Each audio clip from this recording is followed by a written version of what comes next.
Hər şey bir şirkətin işçisindən asılıdır. Bir işçi bütün məlumatı sızdıra bilər. Yəni kartı cibə qoymaqla pulun bank boruyla olmur. Özünü də qorumalısan. Zəng gəlmişdilər ki, biz sizə 99% endirimlə şəkər dərmanı təklif edirik. O dərmandan siz yəni 1-2 həftəyə sağalacaqsınız. Salam. Xoş gördük hamınızı. Salam.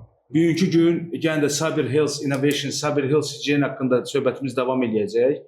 Bu sadə elə belə söhbəti, yəni ki, insanların awareness nətər olacaq Azərbaycanda? Elə bir ki şey olsun da. Maarifləndirmək. Maarifləndirmək kimi olsun. Əslində heç kəsə ağıl öyrədəcək deyilik, amma sadəcə olaraq bütün bu son zamanlar bu artan bu kiber təhlükəsizliklə, kiber crime'larla, cinayətlərlə əlaqədar biz də bildiyimizdən məlumat vermək istəyirik. Həmişə kimi qonaqlarımız yox, mənlə Rüstəm moderatoruq. Qonağımız Gülşən xanımdır. Cyber Health Innovation-ın layihə meneceridir. Gülşən xanım, xoş gəlmisiniz. Xoş gördük. Çox təşəkkür edirəm bu dəfə məni qonaq götürdüyünüz üçün. Tabii yaxşı. Rüstəm bəy, nə deyə bilərsiniz? Bu son zamanlarda olan bütün gün xəbərlərdə çıxır ki, o kartdan bu qədər pul silinib, oradan bu qədər pul oğurlanıb. Mən həmişə deyirəm ki, bu insanlarda sözünü kəsəm də radikal bir həll deyə bilərəm, amma mənim bir yaxın yoldaşının həllidir. Siz onu tanıyırsınız, bizim Toğrul bəydir. Onun bir radikal həlli var. O kartdakı puldan istifadə etməyəndə limiti salır 1 manata. Yəni 1 manatdan artıq kartdan pul çıxala bilməz. Nəsə lazım olanda limiti qaldırır, istifadə edir sonra. Bu sadəcə yəni radikal bir şeydir. Yəni zarafat üçün dedim bunu. Başa düşdüm. Bir şey nəzərə alaq ki, bu istifadəçilərin bildiyimiz kimi neçə faizi pensioner olan təqaüddə olan insanlardır. Elə götürək atamı, anamı. Onlara mən o limiti azalt, artır, başa sala bilmərəm. Yox, həm də Şahin bilirsən məsələ nərdədir?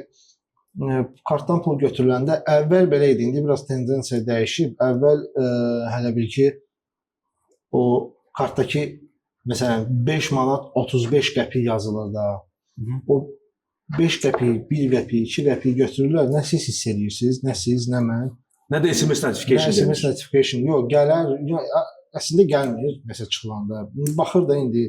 Yox, o qəpiklərə gəlmir. Mən yoxlamışam, qəpiklərə mən SMS notification gəlmir. Düzdür, qəpik göndərmək də olmur. O qəpiyi nətərsə bu yox var, göndərmə olar. Qəpik olmur. Elə kartlar var ki. Elə kartlar var ki, göndərmə çoxlar ona imkan yaradır yəni. Çoxsu göndərmir. İndi bu ilə əlaqədar Gülşən xanım, sizin bir Cyber Health Innovation olaraq varmı nəsə planınız ki, yəni ki, belə video dərslər hazırlayasınız?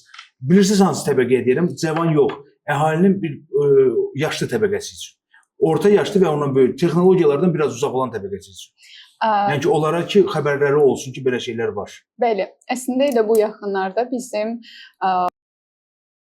bir kiber gigiyena üzrə təlimimiz oldu və biz artıq bu təlimlərin sayını artırmaq istəyirik. Nəyə görə? Çünki tamam, uşaqlar üçün olur da. Bəli. Tamam, biz bunu başa düşürük, amma bizdən daha aşağı yaşlı olan uşaqlar onlara oyun vasitəsilə olsun və ya fərqli yollarla olsun göndərilən mesajları o dəqiqə açırlar. Həm sevinirlər ki, nəsə udacaqlar. Məsələn, mənim balaca qardaşım var. Elə olur ki, bir baxıram gəlir əlində telefona. Bax, mənə 5 GB internet verəcəklər pulsuz, əgər nə bilim, nəysə oynasam. Və mən ona hər dəfə izah edirəm ki, bax, əslində bu da bir tələdir.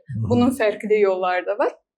Və məhz buna görə biz bu yaxınlarda elə yeni bir fikir, yeni bir layihə və hətta çox məktəblər düzdür bunu edirlər, amma özləri tərəfindən edirlər. Halbuki biz artıq mütəxəssislərlə həmin məktəblərə gedib daha izahlı bir şəkildə uşaqlara həm başa salırıq, həm də ki bir simulyasiya keçirdirik.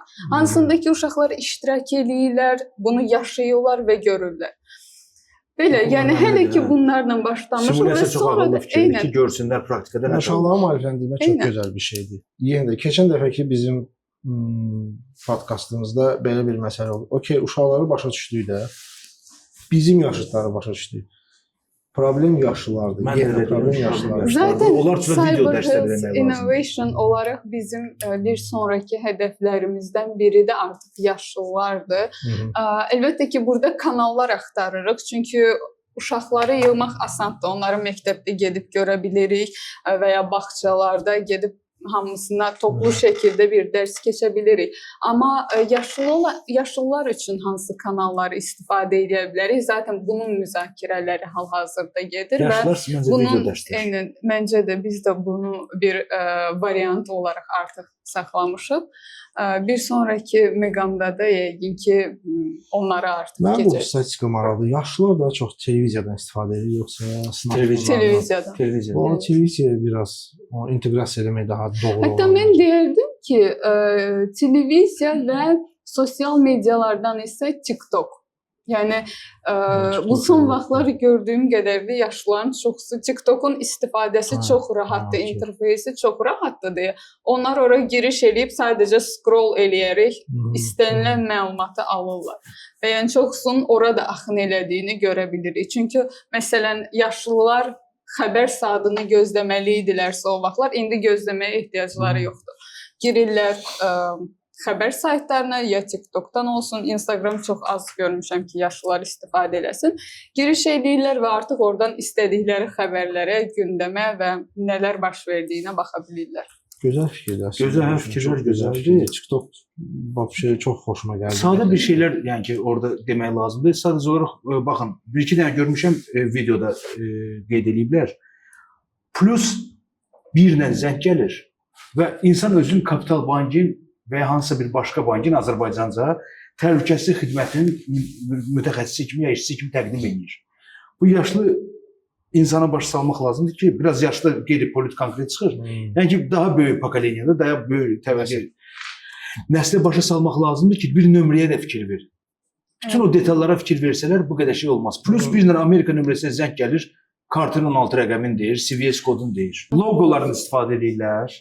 Hər hansı bank. Ondan sonra hər hansı bir bankın loqosunu istifadə edirlər. Ondan sonra adından bir kəlmə çıxardılar. Filan bir bankdan notification gəldi, gəldi, bildiriş gəldi ki, budur.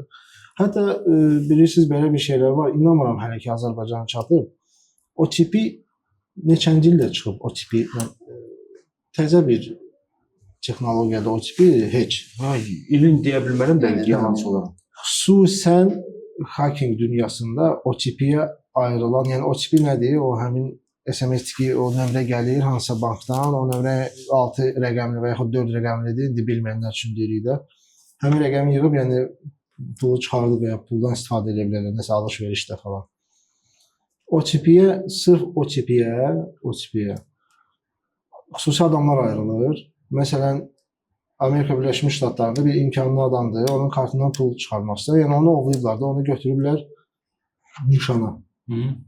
Xüsusi adamlar var ki, gedir orada, bildiyin casusluq edir, izləyir adamı, hara gedir, nə edir, evdə nə vaxt olur və evin altında xüsusi avadanlıqla o tipi kodu mənimsir. Kətçiliylə tuturlar. O tutmaqdan nə qədər pullar çıxardırlar. Yəni təzə belə bir şey eşitmişəm, çox maraqlı bir şeydir. Yəni xüsusi bunun üçün adamlar ayrılır. Yəni belə bir şey. Yəni o tipi də artıq düzdür, onun başqa texnologiyalar da var. Heç nə indi dəqiqə 100% güvənlidir. Yəni 100% güvənli bir şey. Onu yadında saxlayaq ki, yadımızda saxlayaq ki, heç bir proqram təminatı, heç bir sistem 100% güvəndə deyil. Hər bir sistemdə boşluq var. Nə qədər ideal, nə qədər yəni çox üstündə işlənilən bir sistem olsa, neçə ilin stabil sistem olsa, onda boşluqlar var. Ona görə hər dəfə onu da məsələ görmək istəyirəm ki, hər dəfə hər şeyi yeniləsinlər.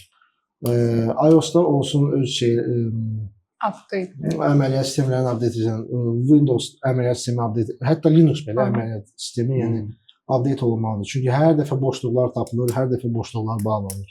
O mütləq lazımdır. Sadəcə olaraq bizim cəmiyyətdə bir dəqiqə problem odur ki, kiber təhlükəsizlik üzrə, kiber gigiyena üzrə təlimlər yoxdur deyə insanlar özləri verir hal-hazırda. O dediyin o tipi də gedirlər, avadanlıq istifadə edib onun kodunu oğurlayırlar. Burada amma zəng eləyirlər, özü verir adam. Ki, bu mesaj gəldi mənə. Deyirlər, kartuzdan bu qədər pul çıxartmaq istəyirlər. İndi onun qabağını kəsmək üçün sizə mesaj gələcək, o mesajı bizə deyin. Və onu deyir. Rusiyada çox realdır bu. Yəni dəhşət çox, mən baxıram, dəhşət çox zəng eləyirlər. Nəinki banklardan, Daxili İşlər Nazirliyinin adından, Ədliyyə Nazirliyi onların da adından zəng eləyib birbaşa pul çəkirlər. Eynən. Hətta indi yeni bir necə deyim, yeni bir növ aldatma sistemi də var. AI-dan istifadə edirlər. Səslərdən, Səsi məsələn, klonlayırlar. eynən klonlayırlar və zəng eləyirsən, açırıq məsələn, qardaşımız da deyir ki, falan yerdəyim, mənə təcili pul lazımdır. Spoofing. Və zaten sən o qədər böyük bir təzyiq altında olursan, çünki fikrin zaten həmin insandadır, səs oxşuyur, nömrə demək olar ki, eynidir ya da eynidir zaten, Yo, adı da hətta- elə Yo, onu gəlir. belə qardaşın sən telefonda necə yazmısansa adı eyni. Hətta Eyni- adı da eyni eyni. də çıxır, Adı da eyni. eyni. Digər orada özünü itirmə. Eynən, əlbəttə həmin dəqiqə insan fikirləşir ki, yəqin qardaşımın başına nəsə gəlib və tez göndərirsən pulu həmin deyilən o nömrəyə, heç fikirləşmirsən, sorğulamırsan da. Mən ona görə məsləhət görürəm belə məsələlərdə yaxınlarıma ki, öz aralarında nəsə açar söz olsun. Bu ağıllı fikirdir. İndi Gülşən xanımla bizim zarafatımız var. Məsələn, Gülşən xanım zəng edib deyəndə ki, mən nəqliyyat hadisəsindəyəm, mənə pul lazımdır. Mən də deyəcəm ki, açar söz nədir? Gülşən xanım deyəcək ki, day. İşte. Ondan da bitəcək. Biləcəm ki, Gülşən xanım Allah uzaq eləsin əlbəttə ki. Yəni zarafatı bu bir əslində belə şeylər də maarifləndirmək lazımdır ki, yəni açar sözlər olsun insanların arasında. Çünki həmişə mən demişəm, keçən podkastda demişəm ki, ən birinci faktor insandır. İnsan faktoru ən birinci faktordur.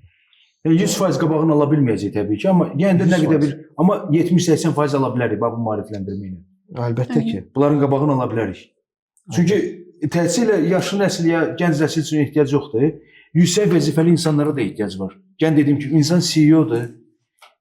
600-700 işçisi var. Bütün günü qaça-qaçdadır. Mail gəlir və onun firewall da, onun qoruyucu sistemi də 100% mükəmməldir. Bir yaxud deyək mükəmməl. Yox, orada boşluq var ki, boşluqdan keçdi mail. Bu da bilmədən nəyisə basdı, görün bu nə linkdir, nə əlaqədardır. Yəni insan belə götürə də maliyyəçidir. Heç IT-dən xəbəri yoxdur. Bastı bu o link bütün onun database bazasını axıtdı cinayətkarlara. Yəni ki, bu phishing. Təbii phishing. Təbii phishing. Sadə bir phishingdən yenə də işləyir. Yenə də phishing, yəni ona qarşı o qədər qorunmalar var. Yenə də phishing. Baxmayaraq ki, bu mövzu üzrə filmlər çəkilib, qısa metrajlı filmlər də çəkilib, reklamlar çəkilib və s. yenə də insanlar aldanır buna. Filmlər demişkən hansı filmə baxmısınız? Xoşunuza gələn cyber seklə bağlı, hackinglə bağlı.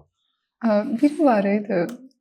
Adı yadımda deyil. Serial idi o. Aha, serial. Mr. Robot. Eynən, Mr. Robot idi. O gözəl filmdir, reytingdə qəşəng yer tutur. Amma mənə görə Who Am I-dır. Mən kiməm?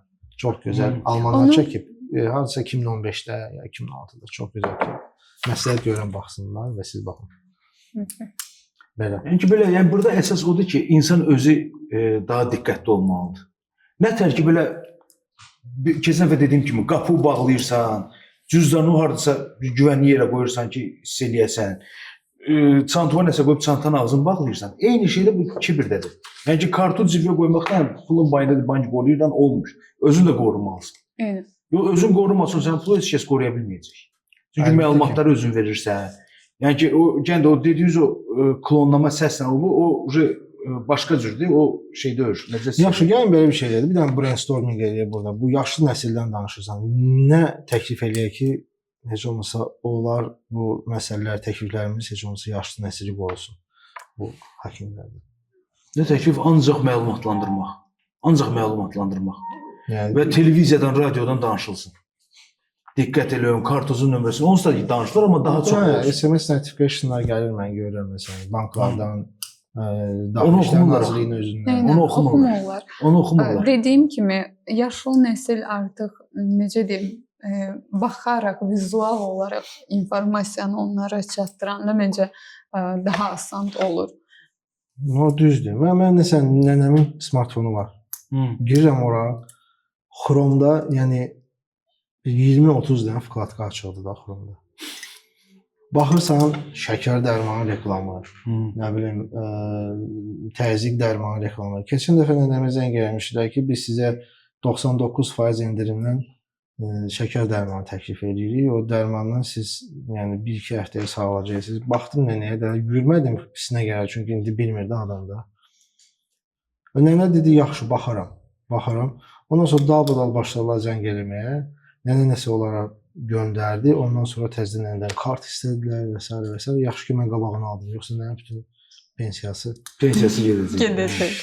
dərman satanların əlində olacaqdı. Yəni hər bir zəif nöqtəsindən istifadə edib şeylər də, yəni ki, o etibarı qazanırlar.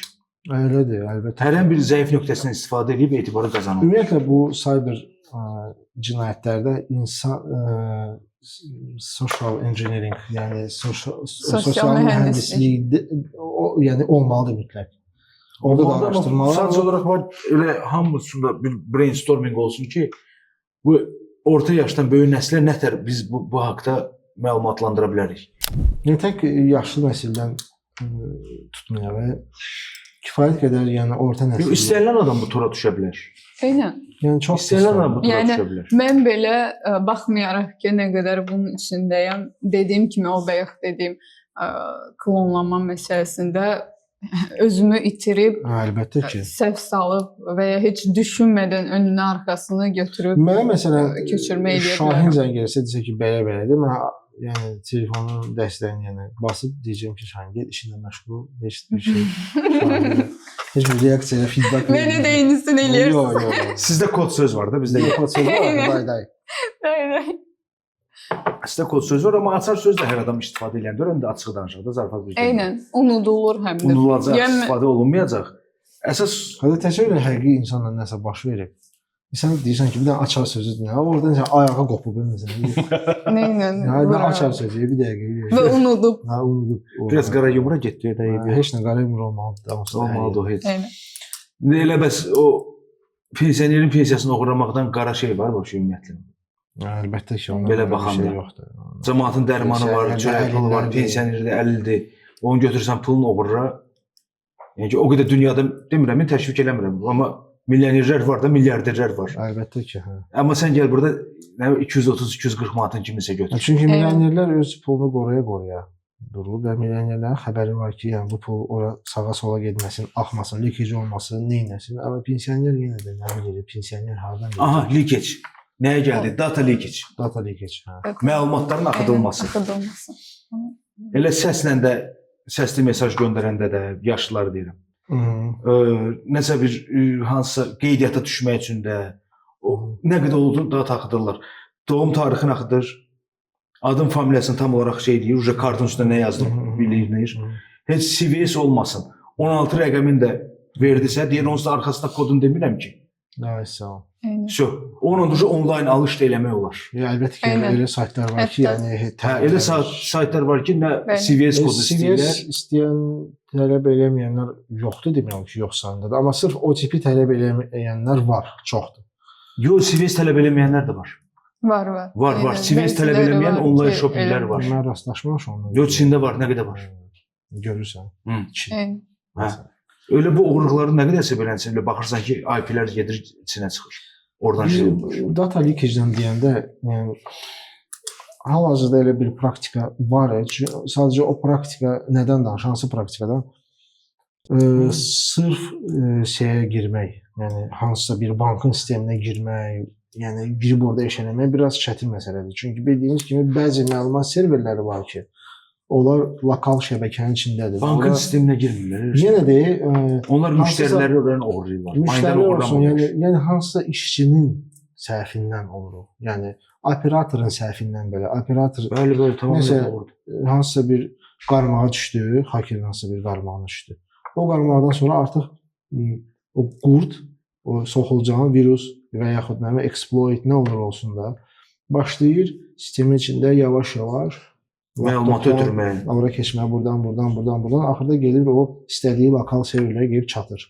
Yəni mən bunu çox bəsit anladım. Və biz bunu biraz da araşdırmışıq. Zaten Cyber Health-ın əsas xidmətlərindən biri də budur. Odur ki, biz böyük şirkətlərin kiber auditini aparırıq. Yəni onların bəli sizin məsələn kiber təhlükəsizlik komandanız ola bilər, amma onlar fikir verməyə bilər bəzi şeylərə.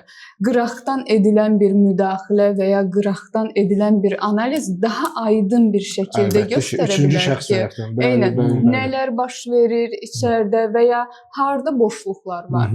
Yəni, okey, sən bunun içindəsən, sən bunlara fikir verməyə bilərsən ya da sənin mühəndislərindən biri gözündən qaçırtmış ola Həm də bilər. insan Buna- faktoru. Eynən, əlbəttə ki, hamımızın başına gələ bilər belə bir şey. Ona görə biz təklif edirik ki, biz qıraqdan bir müdaxilə eləyək, qıraqdan bir audit eləyək. Həmçinin sənin işçilərini yoxlayaq. Baxaq görək onlar buna hazırdırmı? Hazır deyilsə biz onlara kiber gigiyena təlimləri keçək. Çünki yenə də dediyim kimi, hər şey bir şirkətin işçisindən asılıdır. Bir işçi bütün məlumatı sızdıra bilər. Səhvliklə bilməyə bilər, nəyəsə basa bilər, hansısa linkə basa bilər, hansısa mail aça bilər Mən və sizə bu hətta artıq bir misal gətirim. Yəni Rusiyada olmuş bir hadisədir. Bankın adını çəkməyəcəm. Onun işçisi deməli sistem administratoru idi və bütün serverlərin root passwordlarını, root şifrələrini qeyd eləmək istədi, hardasa ki qalsın. Çaşıb onu GitHub-a yüklədi. GitHub-da açıq bir, düzdür orada bağlı profillər olur da, amma onun profili açıq idi. Çaşıb GitHub-a yüklədi IP-ləri ilə bir yerdə. Public IP ilə, private IP ilə, bütün IP-ləri ilə bir yerdə hamısını yüklədi. Və salam. Banka az qala çöktürürdülər. Burada bilirsiniz bir dənə də şeyə diqqət etmək istəyirəm ki, çox insan detection-la məşğuldur ki, hə, tutdum problem var. Detection deyil. Bunu ucu prevention eləmək lazımdır ki, bu prevention 100% lazımdır, əlbəttə ki. Ona görə Gülşən xanımın dediyi, yəni audit lazımdır. Audit lazımdır. Detection-dan başqa bu prevention eləmək lazımdır. Qabağında tapdım ki, burada bu problem var. Var ya moju olub. Pentest elədin məsələn sistemi, gördün ki, bu problem var və deyirsən ki, neçə vaxtı var, neçə dəfə sızma olub. Bu eləmək lazımdır ki, vəbşi sızma olmasın da. Yəni ki, əsas burada məqsəd olmur. Yəni sızmanın qarşısını almaq üçün. Hə, sızmaya gəlib çıxmasın. Əsas budur. Yəni belə əslində maraqlı bir şeylər eşitdim burada. Gülşən xanımdan da çox maraqlı. Çox sağ olsun. Dəvətimizi qəbul edib gəldi. Çox sağ olun Gülşən xanım. Minnətdarıq. İndi inşallah yenə də davam eləyəcək. İndi burdan da Gülşən xanım dediyi kimi qısa-qısa o awareness-lər məlumat olsun deyə kəsib qoyarıq TikToka ya başqa sosial şəbəkələrə ki, heç olmasa bir 10 saniyəlik, 30 saniyəlik videolara baxıb insanlar bir awareness olsun. Məlumatları olsun ki, maarifləndirmə olsun biraz. Hətta özünüz verirsiniz məlumatı, verməyin. Heç bir şey aldanmayın. Verməyin. Elədir. Çalışın verməyin. Nə qədər özündə saxlamısa məlumatı o qədər qoruma altındasın. İzləyiciləri də arzulayır ki, özlərini həmişə qorusunlar, diqqətli olsunlar. Və pulları oğurlanmasın. Və pulları oğurlanmasın, bəli. Görüşərik. Görüşərik. Sağ olun.